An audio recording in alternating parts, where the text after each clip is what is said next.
వాళ్ళ అబ్బాయిని చూసి ఇందాక ఏదో పెట్టుబడుల గురించి అడిగారు ఎవరో విలేకరులు, నీ బోటి విలేకరులు అడిగితే, ఏమండి అప్పుడు అమర్నాథ్ గారు మేము చేసినటువంటి ఎంఓయూలే కదా మీరు ఇప్పుడు ఇంప్లిమెంట్ చేస్తుంది అని అడిగితే ఆ కోడిగుడ్డు ఆయన అంటున్నాడు. మరి ఈయనేంటి పెద్ద పప్పు సోదు కదా, అప్పుడు దాకా పప్పు అనలేదా? ఏమండి నారా లోకేష్ గారు, మీరు గుర్తుపెట్టుకోండి, మీ నాన్నగారిని చూసి మిమ్మల్ని గౌరవిస్తున్నారు తప్ప లేకపోతే నువ్వు పెద్ద పప్పు శుద్ధవి అని తెలుసు. మా అమర్నాథ్ ఉన్నాడే కోడిగుడ్డుగా అంటున్నావే నువ్వు, ఆ కోడిగుడ్డు చెప్పిన ఆయన ఒక మంత్రి గారి కుమారుడు.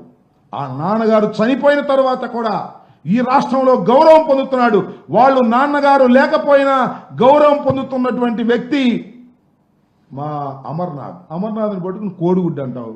నిన్ను పప్పు అంటే మాత్రం నువ్వు ఒప్పుకో. నువ్వు శుద్ధ పప్పువి. ఇవాళ కొద్దిగా నిన్ను గౌరవిస్తున్నారు.